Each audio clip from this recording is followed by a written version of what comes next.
भगवान सुखदेव कहते हैं कि माता रोहिणी के जो पति हैं वसुदेव जी मथुरा कारागृह में बंद हैं। किसी के पति के जीवन में संकट आए उसे किसी उत्सव में सम्मिलित नहीं होना चाहिए। संकोच कर रही है। माता रोहिणी को ऐसा लग रहा था अगर मैं उत्सव में चली गई मर्यादा का हनन हो जाएगा, अनुशासन भंग हो जाएगा। दूर से निहारती का ना मैं यशोदा ने कहा कि मुझे भी अभी पता लगा है ये रोहिणी बहन अपने लाला के उत्सव में सम्मिलित क्यों नहीं हुई है। नंद बाबा अम्मी यशोदा दोनों माता रोहिणी के पास जाते हैं। माता रोहिणी से कहने लगे कि बहना देखना ये जो लाला है ना ये हमारा नहीं ये तुम्हारा है।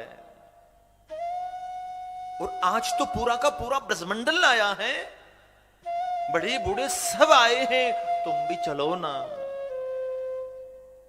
मेरे लाला का जन्म हुआ है, निहारो नृत्य करो। संकोच कर रही है। नेत्र बंद की माता रोहिणी ने, ध्यान लगा कर देखा। नेत्र बंद करते ही ध्यान लगा, विचार बदल गए। आभास हो गया कि ये लाला साधारण बालक नहीं है, ये जगत नियंता श्री हरि है, नारायण है। ध्यान से विचार बदल जाते हैं और ये जो सृष्टि बनी है ये विचारों से बनी है।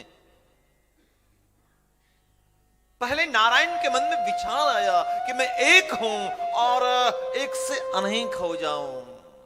अपने संकल्प से ब्रह्मा को पैदा किया और ब्रह्मा ने सृष्टि के विस्तार के लिए पहले विचार किया, मुझे सृष्टि का विस्तार करना है। ये सृष्टि विचारों से बनी है। तन्मे मन शिव संकल्पमस्तु। और जिनके साथ हम जीते हैं, जिनके साथ हम रहते हैं, वो है विचार। विचार अच्छे होने चाहिए। विचार हमारे सकारात्मक होने चाहिए। मन के पास विचार होते हैं और विचारों में स्मृति और कल्पना होती है। मन कल्पना करता है या तो बीत गई बात का या होने वाली बात का, और सबसे महत्वपूर्ण बात है मन अविनाशी की कल्पना कभी नहीं करता है। प्यार से बोलो राधे राधे। अविनाशी की कल्पना मन नहीं करेगा। मन की परिधि में ये केवल और केवल जगत आता है और इस जगत के भीतर स्मृति और कल्पना चलती हैं। उन्हीं का विचार करता है। विचार अच्छे होने चाहिए। एक बड़ी सुंदर सी बात है, व्यक्ति के विकास में सकारात्मक सोच उन्नति का मार्ग प्रशस्त करती है। बहुत सारे लोग होते हैं वो केवल और केवल नेगेटिव सोचते हैं, नकारात्मक सोच उनकी होती है, वो जीवन में कुछ नहीं कर पाते हैं। कोई भी काम होता, अरे बोले ये हमसे नहीं होगा, हमसे नहीं होगा, हमसे नहीं होगा। और इस दुनिया में ऐसा कोई काम नहीं है जिसे व्यक्ति नहीं कर सकता है। प्यार से बोलो Radhe Radhe. Starting is hard, nothing is hard, beginning too hard. जीवन में प्रारंभ करना कठिन है, पर याद रखना जिसका प्रारंभ है उसका अंत निश्चित है। जो प्रारंभ की कठिनाइयों से घबरा जाता है, जो आरंभ की कठिनाइयों से घबरा जाता है, वो जीवन में कुछ नहीं कर पाते। परिस्थितियों से कभी घबराना नहीं चाहिए। इसलिए ब्रज के रसिक संत कहते हैं, क्यों डरे जिंदगी में क्या होगा, कुछ नहीं होगा तो तजुर्बा होगा। प्यार से बोलो राधे राधे। अनुभव काम आता है जीवन में। विचार बदलते ही दुनिया बदल जाती है। एक पौराणिक उपाख्यान मुझे स्मरण होता है। एक कुमार था, वो एक चिलम बना रहा था, चिलम जिसके कंठ में तमाकू सी रखी जाती है। आधी चिलम बन के तैयार हो गई, उस कुम्हार का विचार बदल गया। बोले नहीं, अब हम चिलम नहीं बनाएंगे, अब हम सुरई बनाएंगे जिसके कंठ में शीतल जल रखा जाता है। सुरई बनाना प्रारंभ कर दिया। चिलम ने कहा कि अरे कुमार, तू तो मुझे चिलम बना रहा था, अब ये सुरई क्यों बनाने लगा? कुमार ने कहा कि मेरा विचार बदल गया। तब उस चिलम ने कहा, यहां तेरा विचार बदल गया, उधर मेरा संसार बदल गया, मेरे होने के अर्थ बदल गए, मेरे समुची व्यवस्था बदल गई। ये विचारों से दुनिया बनी है, विचार अच्छे होने चाहिए। एक बड़ी सुंदर सी कथा आती है। एक बार एक व्यक्ति ज्येष्ठ की दोपहरी में नंगे पांव जा रहा था, उसके पांव जल रहे थे। एक वृक्ष के नीचे खड़ा हो गया, और वृक्ष साधारण वृक्ष नहीं था, कल्पतरु था। उसकी छांव में बैठ गया और बैठे बैठे मन में विचार करने लगा, अब तो मैं थक सा गया हूं, ऐ भगवान, ऐसा नहीं हो सकता क्या यहां मुझे बढ़िया मेवा मिष्ठान खाने को मिल जाए तो आनंद आ जाए। इतना उसका सोचना हुआ कि एक पकवान से भरा थाल प्रकट हो गया, मेवा मिष्ठान उसमें रखे हुए। उसने बड़े प्रेम से भोजन किया, श्रद्धा से भोजन किया। भोजन करने के बाद उसके मन में विचार आया कि हे भगवान, एक बढ़िया सा गद्दा मिल जाए, एक जीनी सी चदरिया मिल जाए, यही थोड़ा आराम कर लो। एक गद्दा आ गया, एक चदरिया आ गई, उसको उड़ लिया, सोने लगा। मन में विचार आया कि हे भगवान, ये क्या हो रहा है? मैं जो सोच रहा हूं वो कैसे हो रहा है? कहीं ऐसा तो नहीं यहां कोई भूत हो? अगर भूत हुआ मुझे खा गया तो मैं क्या करूंगा? सो एक भूत प्रकट हुआ, उसका नाश्ता कर गया। प्यार से बोलो राधे राधे। जब तक अच्छा सोचा अच्छा हुआ, बुरा सोचते ही उसके साथ बुरा हो गया। अच्छा सोचना चाहिए। ध्यान विचार बदल देता है। माता रोहिणी के विचार बदल गए ध्यान से। भगवान सुखदेव कहते हैं, माता रोहिणी भी लाला के उत्सव में सम्मिलित होती है। भगवान सुखदेव लिखते हैं, केवल और केवल माता रोहिणी सम्मिलित नहीं हुई, लिखते हैं कि रोहिणी च महाभागा नंद गोपाभिनंदिता व्यचरद दिव्यवास कंठांबरण भूषिता। रोहिणी च महाभागा नंद गोपाभिनंदिता। भगवान सुखदेव कहते हैं, माता रोहिणी महाभाग्यशाली है। नंद गोपाभिनंदिता, माता रोहिणी ने नंद बाबा से भी ज्यादा दान ब्राह्मणों को कर दिया। जितना मांगा ब्राह्मणों ने, उससे कई गुना ज्यादा दान कर दिया। कंठाभरण भूषिता, तृप्त कर हो गए सारे के सारे ब्राह्मण, प्रसन्न हो गए।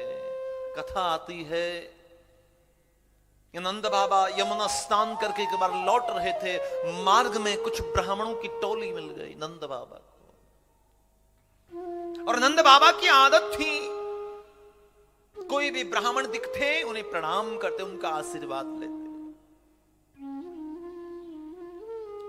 अपनी आदत के मुताबिक नंद बाबा ने ब्राह्मणों को प्रणाम किया, आशीर्वाद लिया।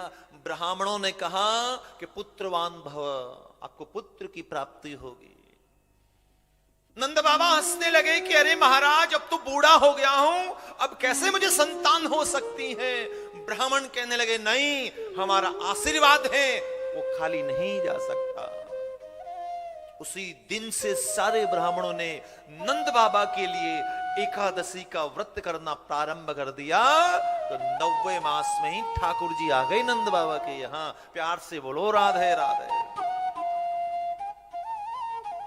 ब्राह्मणों की कृपा परंपार है। शास्त्र कहते हैं कि जीवन में प्रयास ये करें आपकी वजह से किसी ब्राह्मण का दिल ना दुखे। इस दुनिया में केवल ब्राह्मण ही तो है जिसके कंधों पर संस्कृति को बचाने की जिम्मेदारी है, ये ग्रंथों को बचाने की जिम्मेदारी है, सनातन का प्रचार करने की जिम्मेदारी है। और इस दुनिया में केवल ब्राह्मण ही है जो अपने लिए नहीं भजन करता है, यजमानों के लिए भजन करता है, जो उनके शुभ चिंतक होते हैं उनके लिए भजन करते हैं। प्यार से बोलो राधे राधे। केवल ब्राह्मण ही है जो अपने लिए भजन नहीं करता है। बाकी इस दुनिया में आप किसी को देख लीजिए, जितने डॉक्टर हैं, बड़े बड़े हॉस्पिटल बना रखे हैं, ये सुबह सुबह भगवान को घी का दीपक लगाते हैं और कहते हैं हे भगवान मेरा हॉस्पिटल अच्छा चलना चाहिए। अब उसका हॉस्पिटल अच्छा कब चलेगा? जब अपना हार्ट थोड़ा इधर उधर होगा। प्यार से बोलो राधे राधे। ये बड़े बड़े बिल्डर बड़े बड़े फ्लैट बना के रखे हैं, सुबह सुबह भगवान के दीपक लगाते हैं और भगवान से कहते हैं कि हे भगवान हमारे फ्लैट बिक जाए। अब उसके फ्लैट कब बिकेंगे? जब अपना मकान टूटेगा फूटेगा लूटेगा। लेकिन ब्राह्मण ही एक ऐसा है जो सुबह सुबह भजन भी करता है, पाठ पूजा भी करता है, तो उसकी पूजा में भी यजमान का भला छिपा होता है। वो ब्राह्मण कहता है कि हे भगवान मेरे यजमान को खूब देना, कम से कम अनुष्ठान कथा भागवत तू करवाते रहे। प्यार से बोलो राधे राधे। ये ब्राह्मण की पूजा में होता कि मेरे यजमान को खूब देना। और विचार करिए, यजमान को खूब फायदा भी हो जाता है, लेकिन बेचारे पंडित जी को दक्षिणा देने का नंबर आता है। 10 दिनों तक उससे माला जाप करवाएंगे, अनुष्ठान करवाएंगे, लास्ट में कहेंगे कि ऑनलाइन ट्रांसफर करेंगे ना, और एक साल निकल जाता है, बेचारे पंडित जी को दक्षिणा तक नहीं देते। प्यार से क्या बोलना पड़ेगा? जोर से बोलना पड़ेगा। शास्त्र कहते हैं कोई भी अनुष्ठान करवाइए, ब्राह्मण का सम्मान उसी समय होना चाहिए, उसी समय उसको दक्षिणा प्रदान करिए। अगर आपने छोटा अनुष्ठान किया है, बड़ा अनुष्ठान किया है, चाहे ब्राह्मण को ब्रह्म भोजन करवाया है, जो आपसे बंद पड़े श्रद्धानुसार पत्र पुष्प उसी समय अर्पण कर दीजिए, वो अनुष्ठान फल देगा आपको। लेकिन नहीं, सब कुछ कर लेंगे लेकिन दक्षिणा समय पे नहीं देंगे ब्राह्मणों को। शास्त्र कहते हैं ब्राह्मण का सम्मान होना चाहिए। ब्राह्मण सम्मान का हकदार है, सम्मान ही तो चाहिए ब्राह्मण को, और क्या चाहिए? सम्मान पूरा मिलेगा, दक्षिणा भले ही 2 रुपए कम दे देना, वो प्रसन्न हो जाएगा। प्यार से बोलो राधे राधे। जोर से बोलना पड़ेगा। भगवान सुखदेव कहते हैं राजा परीक्षित से, नंद बाबा के द्वार पर विप्र मंडली स्वस्ति वाचन कर रहे हैं।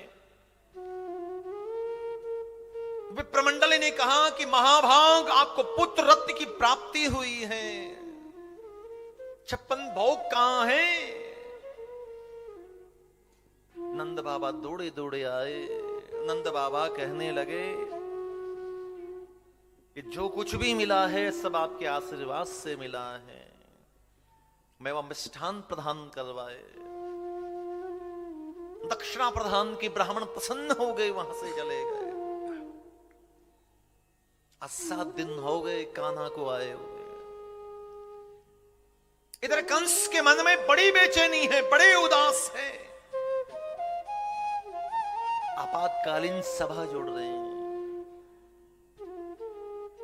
अनुचर सहचर दास दासियां, ये आप्त कन्याएं, सबको बुला लिया। सबको बुलाकर करें, देखो भैया मैं मरना नहीं चाहता। आपको स्मरण है कुछ दिनों पहले आकाशवाणी हुई थी, मेरा काल यहां पर आ चुका है, जन्म ले लिया है, कैसे मारे उस काल को? उस काल को मारना है, कैसे मारे उसे? मरना नहीं चाहता मैं, मृत्यु के भय से भयभीत है, और शास्त्र कहते हैं मृत्यु से कोई बच नहीं पाया है।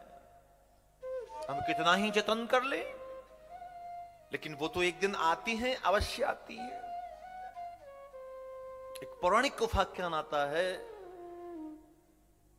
एक मूर्तिकार मूर्ति कला में बहुत पारंगत था। ऐसी मूर्ति बनाता कि कोई पता नहीं लगा पाता कि ये व्यक्ति है या मूर्ति है। उसके चर्चे दसों दिशाओं में फैलने लगे। उसके नाम के चर्चे फैलने लगे। यमराज जी ने यमदूतों से कहा कि उस मूर्तिकार को पकड़ कर ले आओ, उसका समय पूरा हो गया। उस मूर्तिकार ने विचार किया कि अगर मुझे यमदूत लेने भी आएंगे तो मैं उनको ठग लूंगा। उसे एक उपाय सूझा, अपने घर के आंगन में 10 अपनी ही हूबहू मूर्तियां खड़ी कर दी और किसी एक मूर्ति के पीछे जाकर छिप गया। यमदूत आए उस मूर्तिकार को लेने के लिए, आश्चर्यचकित हो गए। यमराज जी ने हमें एक मूर्तिकार को लाने के लिए कहा है, यहां तो 10 मूर्तिकार है, 10 को एक साथ ले जा नहीं सकते हैं, अवज्ञा हो जाएगी। ढूंढने लगे, बहुत प्रयास किया, लेकिन वो पता नहीं लगा पाए कि इसमें से वो मूर्तिकार कौन है जिसको हम लेने के लिए आए हैं।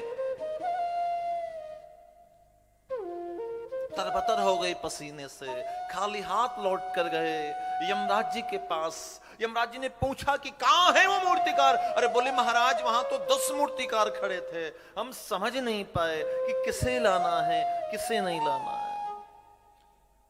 कैसे पता लगाए असली मूर्तिकार कौन है? इस बात को सुनते ही यमराज कहने लगा, उपाय बताता हूं।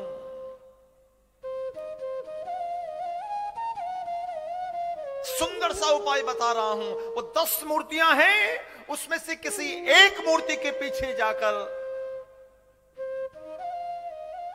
उसके रूप की प्रशंसा करना, उसकी कला की प्रशंसा करना और कहना कि कौन है वो मूर्तिकार जिसने इतनी सुंदर मूर्तियां बनाई हैं। भाई ऐसी कला हमने जीवन में नहीं देखी है, वो मूर्तिकार हमें मिले, हम उसका सम्मान करना चाहते हैं, हम उसे इनाम देना चाहते हैं।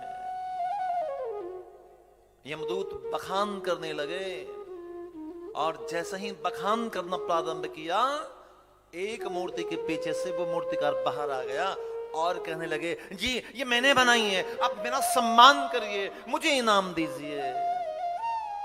यमदूतों ने कहा कि हे देव, आप तो 10 रूप में पहले से यहां बैठे हैं, आपकी जरूरत यहां नहीं है, आपकी जरूरत यमपुरी में है। प्यार से बोलो राधे राधे। मृत्यु को कोई ठग नहीं पाया है। भगवान सुखदेव कहते हैं ये कंस की सबसे बड़ी भूल है, मृत्यु का भय सता रहा है। सारे के सारे सैनिकों को इकट्ठा कर लिया, सारे के सारे अनुचर, सहचर, दास दासियां, आप्त कन्याएं सब इकट्ठे हैं। अब मन की बात अपनों के साथ साझा कर रहे हैं। कंस कहते हैं कि मैं मरना नहीं चाहता। आप जानते हैं कुछ दिनों पहले आकाशवाणी हुई थी, मुझे नहीं पता मेरा काल कहां है, पता लगाना है, उसे मारना है। कौन मारेगा? सारे राक्षस अपना अपना तर्क देने लगे। बोले हम मारेंगे, हम मारेंगे। बोले कैसे मारोगे? बोले 84 कोस के अंदर जितने ब्रजवासी है, जिनके घर में छोटे छोटे बालक हुए हैं, हम सबको मार देंगे। बोले कैसे मारोगे?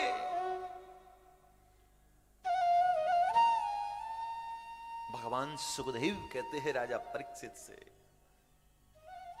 कंस की यहां एक विचित्र राक्षसी थी जिसका नाम पूतना है। पूत कहते हैं पवित्र को, पूत ना यानी पवित्र नहीं, अविद्या। पूतना यानी अविद्या। भगवान का जन्म हुआ अष्टमी को और पूतना मारने आ गई चतुर्दशी को। और अविद्या का वास हमारे शरीर में 14 जगह पर होता है। 5 ज्ञानेंद्रिय, 5 कर्मेंद्रिय, मन चित्त बुद्धि अहंकार, इन 14 जगह पर अविद्या का वास है। भगवान सुखदेव कहते हैं पूतना लोक बालग्नि राक्षसी रुधिरासन। वो राक्षसी है। कंस से कहती हे देव मैं जाऊंगी, मैं दोनों स्तनों पर जहर लगाकर जाऊंगी, आपके काल को स्तनपान कराऊंगी, नीचे पटक दूंगी, भाग जाऊंगी, किसको पता लगता है। कंस कहने लगे ऐसा बेबसा चेहरा, डरावनी सी आंखें तुम्हारी, तुम्हें ऐसे सीधे सीधे घर में घुसने कौन देगा। पूतना कहने लगी हे देव आप चिंता ना करें, मैं घूंघट निकाल के जाऊंगी और चेहरे को बदल कर जाऊंगी, प्लस्तर लगा के जाऊंगी, प्यार से बोलो राधे राधे। स्वीकृति प्रदान कर दी। भगवान सुखदेव कहते हैं राजा परीक्षित से 84 कोस के ब्रजमंडल के जितने ब्रजवासी है सारे के सारे ब्रजवासी नंद बाबा के महल में जयघोष गा रहे हैं, मंगल गीत गा रहे हैं, एक दूसरे के ऊपर माखन मिश्री की गोला फेंक रहे हैं। 10,000 आ रहे हैं, 20,000 जा रहे हैं, किसी को कुछ पता नहीं है, किसी को कुछ बोध नहीं है कौन आ रहा है कौन जा रहा है। वो पूतना रूप बदलकर हाथ में गुलाब की पंखुड़ी लेकर और मुस्कुराते हुए गोकुल की गलियों में प्रवेश करते हुए निकल रही है। सारी के सारे ब्रजवासी उस पूतना के रूप को देखकर आश्चर्यचकित हो गए। विचार करने लगे कि कौन है ये इतनी सुंदर अप्सराओं जैसे अपूर्व सौंदर्य की मालकिन, कौन है ये, इसको हमने पहले कभी देखा नहीं। और कोई भी ब्रजवासी थोड़ा पूछने के लिए आगे बढ़ता, वो पूतना थोड़ा सा मुस्कुरा देती, उसके बाद किसी की हिम्मत नहीं होती कि उन्हें कुछ पूछ ले। धीरे धीरे वो पूतना नंद बाबा के महल में प्रवेश करती है। नंद बाबा के महल से सीधे उस कक्ष में प्रवेश करती हैं जिस कक्ष में गोविंद शयन कर रहे पल्ला में। धीरे धीरे उसमें जाने ही वाली थी, अचानक मैया यशोदा की दृष्टि पड़ गई। मैया यशोदा ने देखा पूतना को और कहने लगी मैया यशोदा क्षमा करना बहना, हमने आपको पहले कभी देखा नहीं, कौन है आप। पूतना कहने लगी अरे मैं बगल के गांव में रहती हूं, समाचार मिला आपके घर पे सुंदर सा लाला हुआ है, आशीर्वाद देने के लिए आई हूं। बोले हाँ खूब आशीर्वाद देना, अपना ही लाला समझकर। इतना कहकर मैं यशोदा कोई और कार्य में व्यस्त हो गई। वो पूतना धीरे धीरे कृष्ण के पलने के पास जा रही हैं और भगवान की दृष्टि जैसे ही पूतना के ऊपर पड़ती है भगवान अपने नेत्र बंद कर लेते हैं। प्रश्न उठता है कि भगवान अपने नेत्र बंद क्यों करते हैं। यहां जो रसिक संत हैं सब अपना अलग अलग भाव बताते हैं, अपना अलग अलग मत बताते हैं। एक संत कहते हैं कि भगवान ने अपने नेत्र इसलिए बंद किए क्योंकि भगवान के नेत्रों में सूर्य और चंद्रमा का वास है। और भगवान कहते हैं कि ये राक्षसी है, इसे हम देखना नहीं चाहते। एक संत अपना अलग भाव बताते हैं, बोले नहीं, भगवान ने इसलिए नेत्र बंद किए हैं, भगवान नेत्र बंद करके विचार कर रहे हैं कि मैं तो यहां माखन मिश्री खाने के लिए आया हूं, और ये जन्म लेते ही मुझे जहर का पान करा रही है। नेत्र बंद कर गए, भगवान शंकर का ध्यान कर रहे हैं कि हे बोले बाबा, समुद्र मंथन के समय जो जहर निकला था वो आपने पान किया है, यहां भी आप पधारे, इस जहर का पान आप करें। एक संत अपना अलग भाव बताते हैं।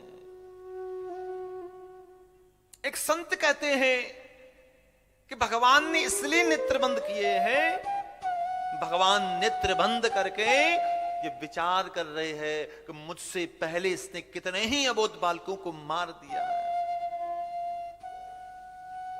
भगवान नेत्र बंद करके उन मृत आत्माओं को याद कर रहे हैं, उनका स्मरण कर रहे हैं। इधर वो पूतना धीरे धीरे पलना के पास पहुंचती है, गोविंद को उठाती है, स्तनपान कराती है। भगवान सुखदेव कहते हैं राजा परीक्षित से कि राजन, मेरी गोविंद को देखिए, भगवान पहले स्तनपान करते हैं और फिर धीरे धीरे उसके प्राणों का पान करने लगते हैं। जैसे ही भगवान उसके प्राणों का पान करते हैं, पूतना को श्वास लेने में कठिनाई होने लगी। पूतना घबरा गई, अरे मुझे छोड़ना, अरे मुझे छोड़ना। 7 दिन का कन्हैया बोल पड़ा कि मौसी जी, अब तो आपको ठिकाने लगा के ही छोड़ेंगे, ऐसे नहीं छोड़ते, प्यार से बोलो राधे राधे। नन्हे से बाल कृष्ण प्रभु ने पूतना को अपने हाथों से उड़ाना प्रारंभ कर दिया और दूर जंगल में जाकर उसके शरीर को गिरा दिया। भागवत में लिखा है कि 18 किलोमीटर के क्षेत्र में जितने बाग बगीचे थे सब चकनाचूर हो गए। विचार करिए, उस पूतना का शरीर कितना विशाल होगा। ब्रजवासियों को पता लगा, सारे के सारे ब्रजवासी झुंड का झुंड बनाकर दौड़ लगाने लगे। अरे लाला को क्या हो गया, अरे लाला को क्या हो गया, अरे लाला को क्या हो गया।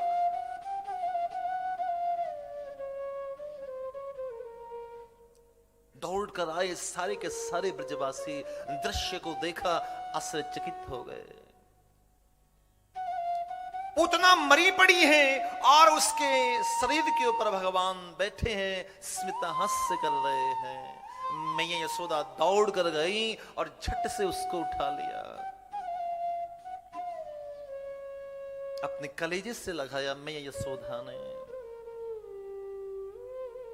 भगवान स्मित हास्य कर रहे। नंद बाबा लौट कर आए, मथुरा गए थे, फटकार लगाई मैं यशोदा को, ऐसे आप लाला हर किसी की गोद में क्यों दे देते हैं। ब्रजवासी मन ही मन नारायण का स्तवन कर रहे हैं, भगवान नारायण का ध्यान कर रहे हैं। ये तो भला हो नारायण भगवान का, जो आज अपने लाला के प्राणों की रक्षा की है, नहीं तो आज अनिष्ट हो जाता, अमंगल हो जाता। इधर भगवान मन में विचार कर रहे हैं कि हमने रक्षा की हमारी खुद की, हमारी तो कोई जयकार ही नहीं लगा रहा है, हमें तो कोई धन्यवाद ही नहीं दे रहा है, और नारायण की जयकार लगा रहे हैं, नारायण को धन्यवाद दे रहे। नंद बाबा में यशोदा कान्हा को लेकर आए, गौमूत्र से कान्हा का अभिषेक करने लगे, स्नान कराने लगे। वात्सल्य भाव में यशोदा के हृदय में भगवान सुखदेव कहते हैं राजा परीक्षित से, भगवान ब्रजवासियों के मध्य में हैं और अपनी लीलाएं कर रहे हैं। कैलाश पर्वत पर बैठे भगवान शिव ने ध्यान लगाया, प्रसन्न हो गए।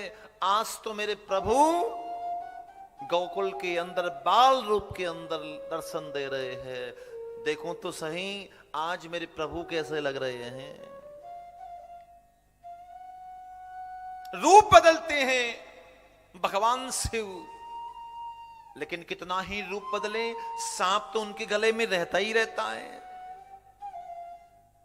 गले के अंदर सांप है, हाथ में कमंडल है, और गोकुल के अंदर प्रवेश किया। नंद बाबा के महल के बाहर खड़े होकर नारायण हरि की अलख जगाने लगे।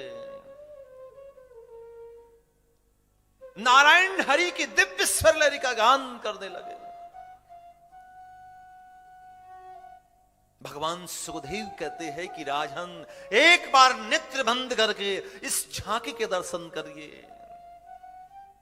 जगन्नाथ के द्वार पर जगदेव, योगेश्वर के द्वार पर योगी खड़े हैं, भिक्षावर्ती के लिए कमंडल हाथ में है, और नारायण हरि की दिव्य स्वर लहरी का गान कर रहे हैं। याचक बन कर गए हैं।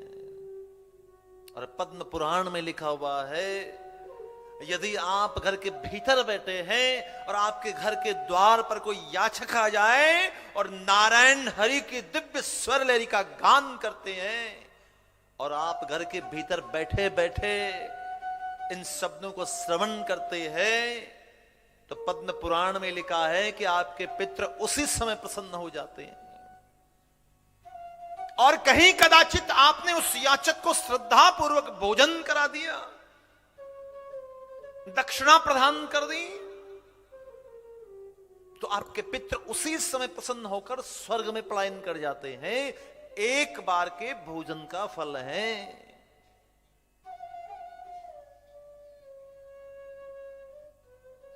भगवान शिव को देखकर देखिए याचक बनकर गए।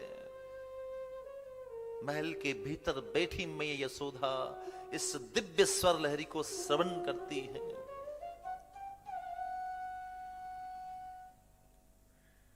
मैया यशोदा विचार करती हैं कि आज सुबह सुबह कौन सा बाबा आ गया है। आज तो एकादशी भी नहीं है, आज तो सत्यनारायण भगवान की कथा भी नहीं रखी मैंने। मैं चल के देखूं तो सही है कौन सा बाबा आया है। अपने महल की अटालिका से नीचे उतर कर देखा। मैया यशोदा ने जैसे ही मैया की वक्र दृष्टि भगवान शिव के गले पर पड़ी, उन सांप को देखा, डर के मारे दूर खड़ी हो गई। हाँ बाबा, दूर से कहो आपको क्या चाहिए। भगवान शिव कहने लगे कि मैया आपके लाला कहां हैं। बोले क्यों, क्या हो गया। बोले मेरे गुरुदेव का आदेश है, आज मुझे आपके लाला के दर्शन करने हैं। बोले महाराज क्षमा करना, मैं 80 साल की हो गई हूं और आपके इन सांपों को देखकर मुझे खुद को डर लग रहा है। लाला मेरा छोटा सा है, वो डर जाएगा, वो तो भी सो रहा है। अरे नहीं, उठाकर लाइए आप लाला को। अरे महाराज कहां ना, वो डर जाएगा। अरे वो नहीं डरेगा, हम कर रहे हैं। बोले महाराज ऐसे कैसे नहीं डरेगा, मैं 80 साल की हूं, आपके सांपों को देखकर मुझे डर लग रहा है। लाला मेरा छोटा सा है, मैं आपको दर्शन नहीं करा सकती। आटा चाहिए मैं दे दूंगी, चावल दे दूंगी, चिमटा नया दे दूंगी, कम्बल दे दूंगी, लेकिन क्षमा करना, लाला के दर्शन नहीं करा सकती। भगवान शिव कहते हैं कि मैया आपके लाला इन छोटे मोटे सांपों को देखकर नहीं डरेंगे। बोले क्यों नहीं डरेंगे। सो ही भगवान शिव के मुंह से निकल गया, क्योंकि आपके लाला 1000 फन वाले शेषनाग पर शयन करते हैं। प्यार से बोलो राधे राधे। इस बात को सुनते ही मैया यशोदा हाथ जोड़कर कहने लगी, क्षमा करना महाराज, वो लाला किसी और का होगा, गलत पते पर आ गए। मेरा लाला तो चित्र में भी सांप को देखता है ना, तो डर के मारे मेरी साड़ी के पल्लू को पकड़ लेता है, इसलिए मैं आपको लाला के दर्शन नहीं करा सकती। चिमटा दे दूंगी, जितने चाहिए उतने ले लीजिए, कंबल ले लीजिए। इस बात को सुनते ही भगवान शंकर उदास हो गए। विचार करने लगे कि हे श्याम सुंदर, मैं क्या तुम्हारे पास धन संपत्ति ऐश्वर्य बेटा बेटी मांगने के लिए थोड़ी ही आया हूं जो मुझे आप दर्शन नहीं दे रहे हैं? अरे मैं तो परम धन आपके दर्शन के लिए आया था, वो भी मेरे नसीब में नहीं है। उदास होकर भगवान शंकर वहां से निकल जाते हैं, वट वृक्ष के नीचे बैठते हैं, धूनी रमाते। इधर भगवान शंकर उदास होकर जाते हैं, उधर से नंद से बालकृष्ण प्रभु ने वाह करके रोना आरंभ कर दिया। चेहरा लाल पड़ गया, हिलकियां बंद गई और कान्हा के रुदन को सुनकर सारी की सारी गोपियां एकत्रित हो गई। लाला को क्या हो गया, लाला को क्या हो गया, ये लाला को क्या हो गया? मैं ये यशोदा कहने लगी पता नहीं, अभी तो अच्छा खासा सो रहा था, तो अचानक क्यों रोने लग गई इतनी तेज तेज? गोपी कहने लगी अच्छा ये बताओ मैया, घर में कोई आया तो नहीं था? कुछ खास नहीं, एक सांप वाला बाबा आया था, वो जिद कर रहा था आपके लाला के दर्शन करने हैं, मैंने मना कर दिया तो नाराज होके चले गए। गोपी कहने लगी कि मैया जरूर उस सांप वाले बाबा की नजर लग गई है। मैया यशोदा घबरा गई, बोले अब क्या होगा? बोले घबराओ नहीं, उस बाबा को बुलाना पड़ेगा, वो बाबा ही कुछ करेगा। झुंड का झुंड बनाकर सारी की सारी गोपियां निकल पड़ती हैं भगवान शिव को मनाने के लिए, आशुतोष को मनाने के लिए निकल पड़ती है। और भगवान शिव को देखिए एक वटवृक्ष के नीचे धुनी रमाकर बैठे हैं। गोपियां हाथ जोड़कर कहती हैं चल रे योगी नंद भवन में, तो यशोदा मां बुलाए, वाके लाला को नजर लगी है, राई लौन करवाए। प्यार से बोलो राधे राधे। अरे बाबा आपको मैं यशोदा ने याद किया है, आपको चलना पड़ेगा, उनकी लाला को नजर लग गई है। भगवान शिव ने मना कर दिया, बोले हम नहीं चलते। बोले क्यों? उस मैया का लाला हमारे सांपों को देख के डरता है, अब हम नहीं चलेंगे। अरे बोले महाराज चलना पड़ेगा। बोले शर्त है हमारी। बोले कौन सी शर्त है? हम लाला को अपनी गोद में लेंगे तो चले, नहीं तुम चलने वाले नहीं है। स्वीकृति प्रदान कर दी। भगवान शिव पहुंचते हैं मैया यशोदा के महल में और बगल में खड़े हो गए। मैया यशोदा ने कहा कि महाराज दूर से ही मंत्र पढ़ो, पास में नहीं आना। भगवान शिव कहने लगे कि मैया मंत्र दूर से काम नहीं करेगा, गोद में देना पड़ेगा लाला। डरते डरते मैया यशोदा ने रोते हुए नन्हे से बालकृष्ण प्रभु को गोद में दिया भगवान शंकर की। सो ही भगवान ने रोना धोना बंद कर दिया। प्यार से बोलो राधे राधे। दृश्य को देखकर मैया यशोदा आश्चर्यचकित हो गई। हे भगवान, ये सांप वाले बाबा तो जादू टोना जानते हैं। अभी तो कितनी तेज तेज मेरा लाला रो रहा था और बाबा की गोद में जाते ही रोना धोना बंद कर दिया। ओ बाबा जी काम करो ना। बोले क्या? ऐसा कोई मंत्र पढ़ो ना, मेरा लाला कभी नहीं रोए। भगवान शिव कहते हैं कि हाँ मैया, मैं एक उपाय बताता हूं। बोले आप एक काम करना, आपके लाला जहां स्नान करते हैं और स्नान का जल जहां गिरता है बस ठीक उसी के नीचे एक शिवलिंग की स्थापना कर देना, आपके लाला कभी नहीं रोएंगे। नंद बाबा ने, मैया यशोदा ने वहीं पर एक शिवलिंग की स्थापना कर दी जिन्हें नंदेश्वर महादेव कहते हैं। प्यार से बोलो राधे राधे।